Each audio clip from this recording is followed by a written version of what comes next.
Hi, this is Frank Schaefer. And it seems to me that Pete Hegseth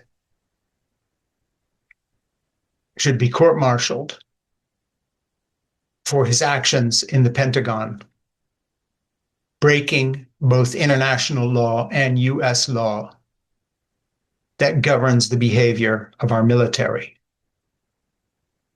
Any association with killing prisoners who have surrendered, shooting survivors of a boat that's been attacked in wartime is an act of criminality.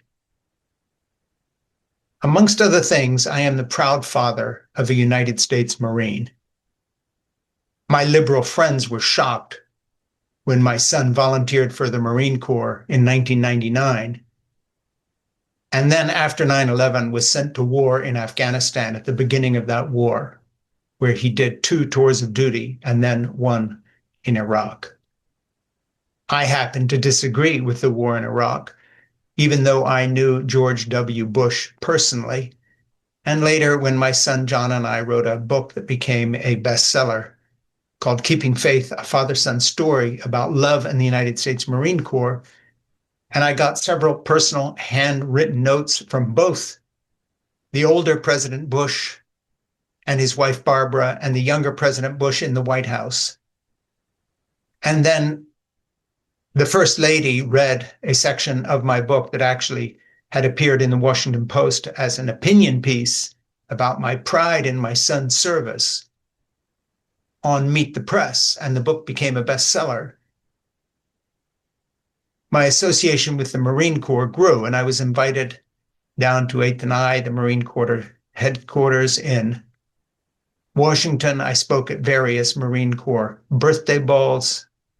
I got to know 2 commandants of the Marine Corps, and when I researched several follow-up books on the Marine Corps, I stayed near Parris Island and spent days and nights there with carte blanche access because of the appreciation for keeping faith from Marines. In fact, I was told by one recruiter that it had become a sort of a handbook in all recruiting stations to hand nervous parents of those about to engage in the Marine Corps, especially parents like me, who were from parts of the country and or families that had not served and did not have that traditional service ethic.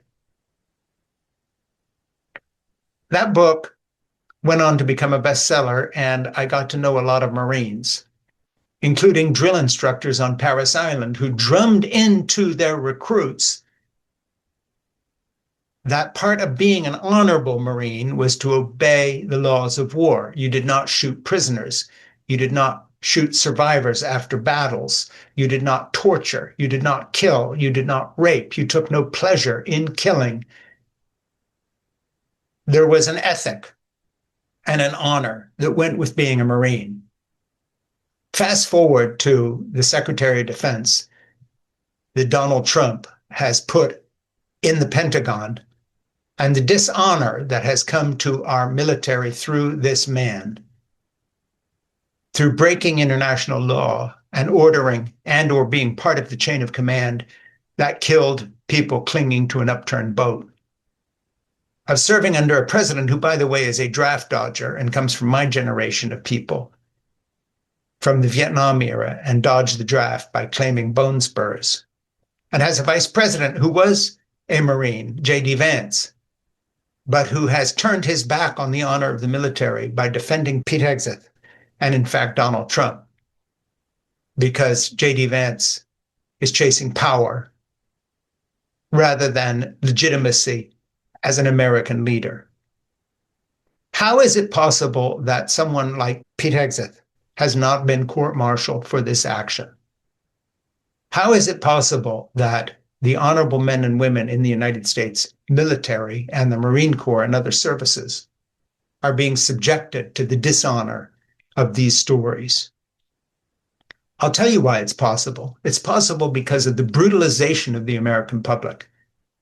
The evangelical families that support Donald Trump as a sort of gift from God to solve their problems with secular culture, with liberals, with Democrats and others, overlook the brutality of the Trump regime.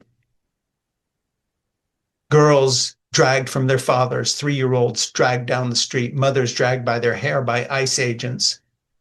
We've gotten used to a lot of things that seem very un-American and would have shocked former generations, even of conservatives. Imagine George W. Bush or his father, President Bush.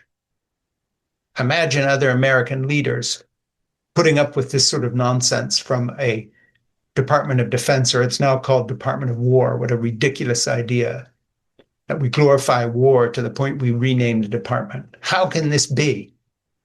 Well, it happens because we have brutalized ourselves, particularly the evangelical community has brutalized itself with decades of parenting books that hold up spanking, corporal punishment, slapping, teaching parents to ignore the tears and pleading of young children being beaten with wooden spoons for sale in the gift shop of various evangelical churches as a discipline measure.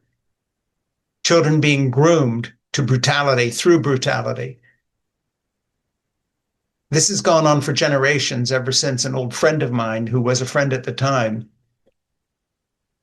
wrote a book, Dare to Discipline, and started a trend in parenting books that expanded by thousands because there's good money in the God cache in the community of frightened evangelical parents buying these books.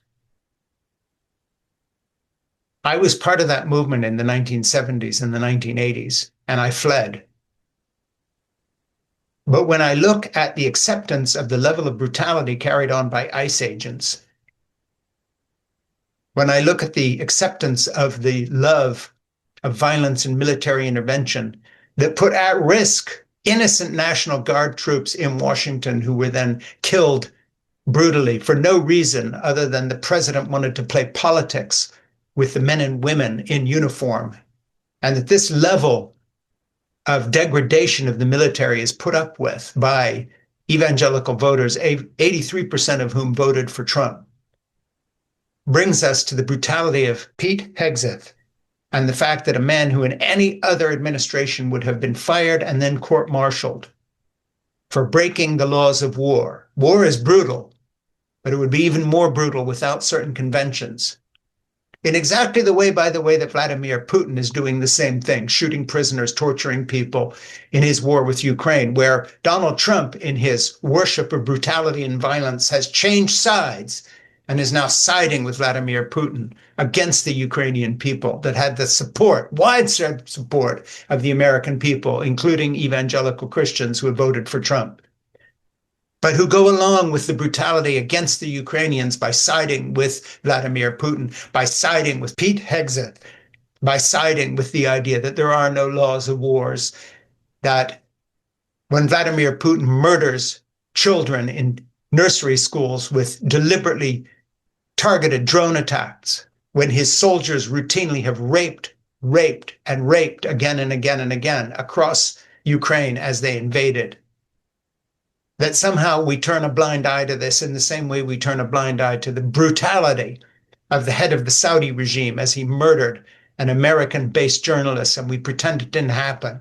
And we accept all these things in the same way we accept this illegitimate Secretary of Defense, Pete Hegseth, and his brutality and his worship of violence at arm's length.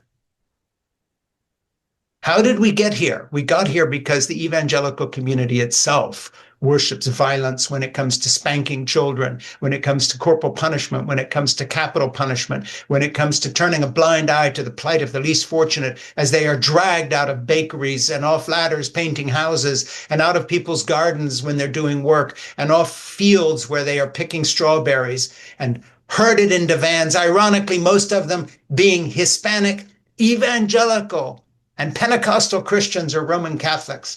And you would think that the white nationalist, evangelical Christian nationalist group would welcome these additions to Christian America as opposed to, say, the Islamic invasion of Europe as they see it in places like London, where their southern borders in Europe are basically Islamic countries, and our southern borders are, from the point of view of evangelicals, Christian brothers and sisters, but they're not interested in true Christian nationalism or a majority of Christians, or they would welcome immigrants south of our border who are Christians, but instead they are brutal racists. And it's the color of skin they want deported. And so we make a bed and we roll around in that bed with the Crown Prince of Saudi Arabia, who orders as many as executions a day, as much as 80 executions a day. Minor drug runners that are caught from Egypt, harmless, defenseless people. And we do the same thing here now, loading innocent people onto airplanes to send them to God-forsaken countries where they are tortured and put in prisons. And we turn a blind eye and we say, oh, well, oh, well, oh, well. God sent us Donald Trump. Did he? Did God send us Pete Hegseth to break every international convention of war? Did he? The drill instructors on Paris Island taught a different kind of honor to young Marines when my son was there.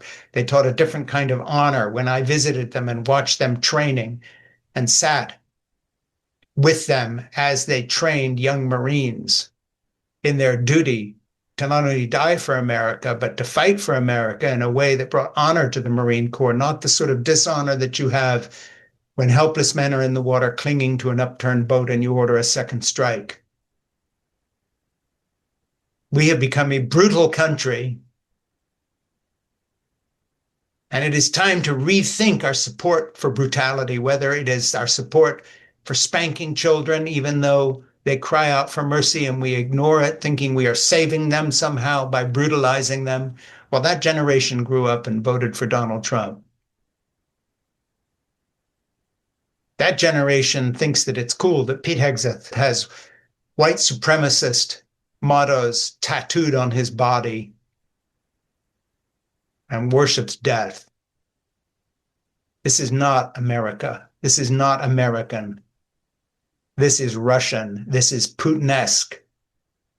It's the same mentality that sees no harm in bombing daycare centers and maternity wards in the Ukraine to steal land, as we now change sides and give in. As the proud father of a Marine, it makes me sad that our men and women are so dishonored by this quality of leadership.